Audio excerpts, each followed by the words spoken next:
Today the topic is what is the role of iron in circadian rhythm? Circadian means approximately 24 hours. How iron or low iron or iron deficiency anemia, which is very common in our country and in China and many of the poorer countries, and mostly majority of the population in the world who are unable to afford high rich iron diet are suffering from, millions and millions are suffering from iron deficiency anemia. Especially between the age of 6 to 16 years, iron plays a major role as a nutrient. This micronutrient is freely available in the earth, but somehow it is not entering into the human body. The main reason of iron is so important is iron plays a major role in circadian rhythm.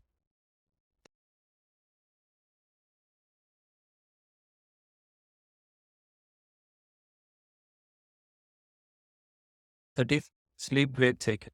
Earlier, circadian rhythm was confined only to sleep and wakeful cycle. That is, you'll be sleeping in the night and you'll be awake in the morning 6 a.m. and by night you'll get to sleep and you'll be sleeping for 8 hours, which is a healthy lifestyle. But once you travel from transatlantic or other time zones, then you will develop a circadian rhythm disturbance.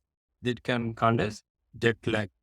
Similarly, Saturday, Sundays, Friday at night, if you wake up for a long time, and the Saturday, Sundays, if you prolong your night time, then it is called a social jet lag. So jet lags are two types.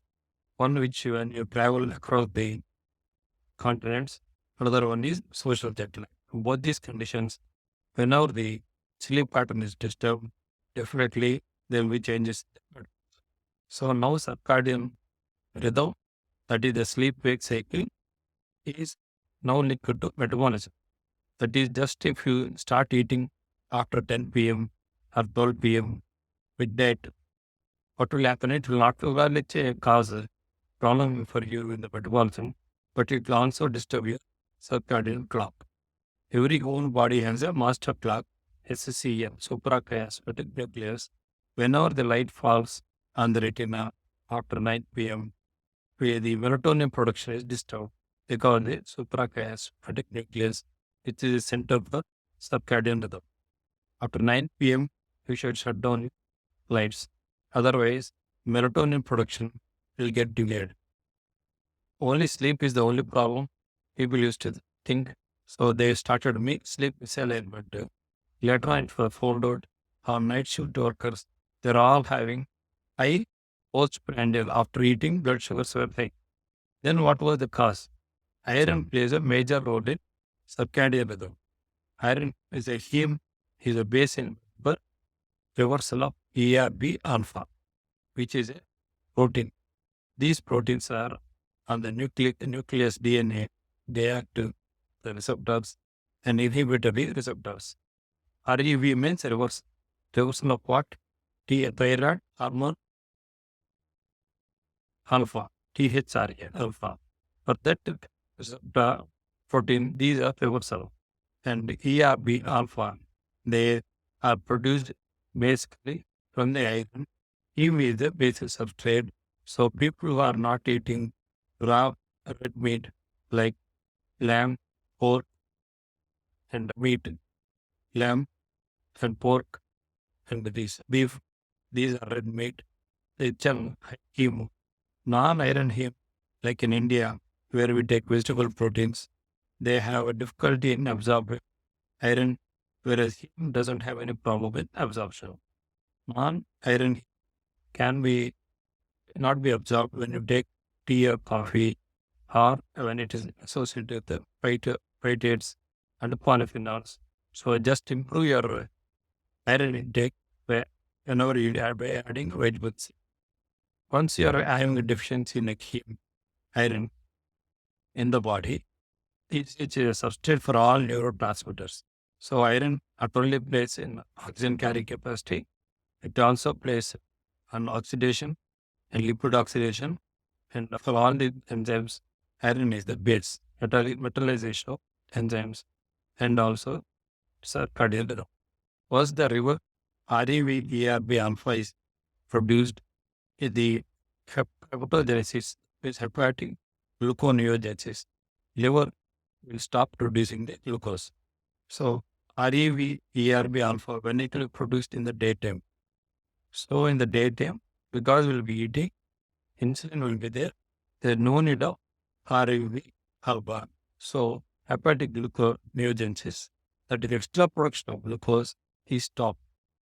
And in the night, because we don't have any food, we will be in the fasting state, our hepatic gluconeogenesis means our liver will be producing more and more amount of glucose. So in the night time, our brain will not shut down. The tight regulation of glucose is between 70 to 90. If it falls below 70 also, it will become irritable. If it goes above 90 or 100 also, our brain gets confused. Similarly, iron has a very tight range. If the iron levels are very low, it creates sleep problem.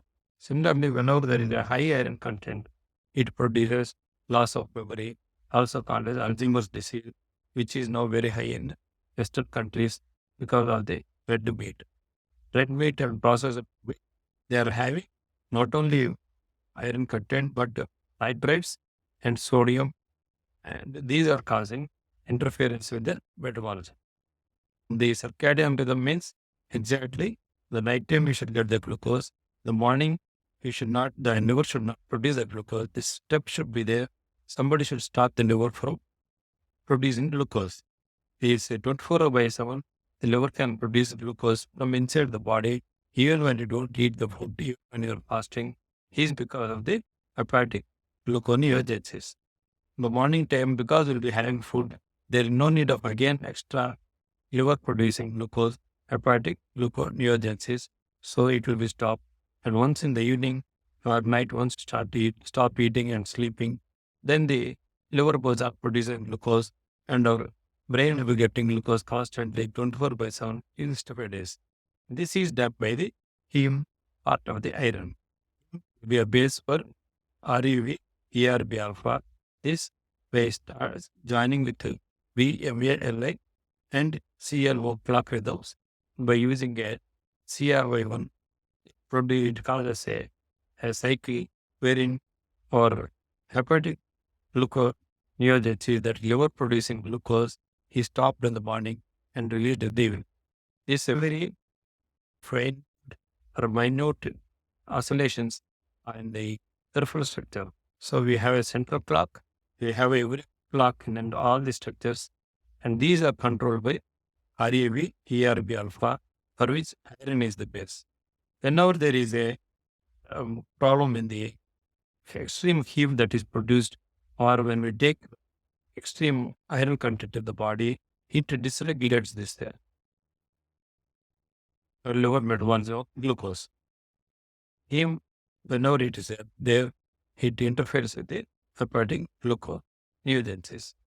There are two people are there in a society wherein iron deficient people are 85% of poor people are there, and there are 15% of people who go on eating even when there is no need of diet, by eating processed red meats and by eating red meat, chicken, and also by eating chicken, eggs, and their use also red.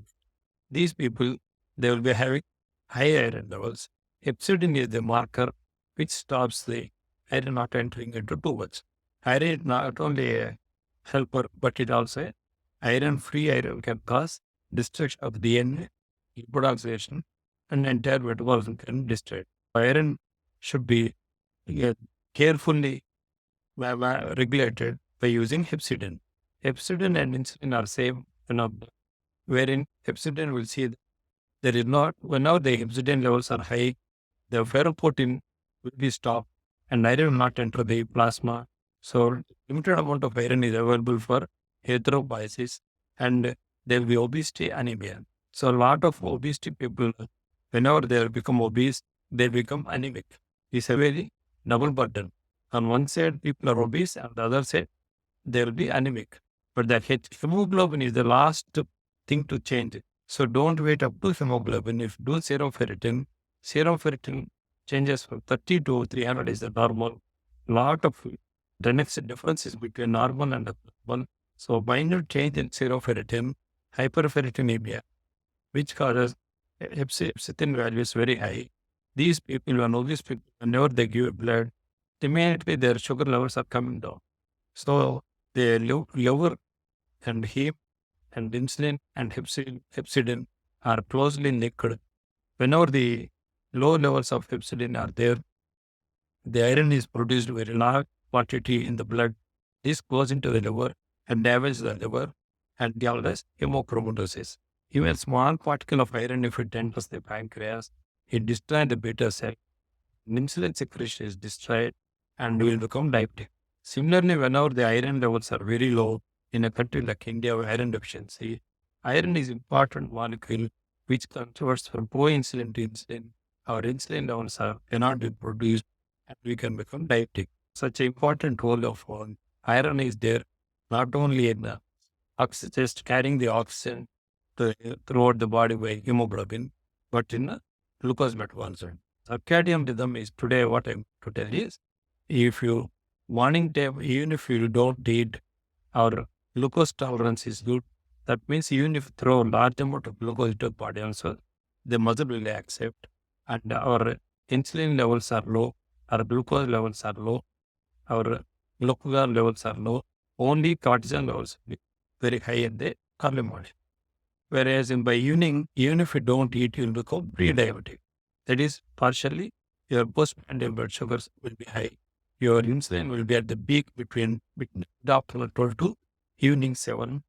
And by midday, even if you don't eat, you will be already diabetic because your glucose tolerance is very low.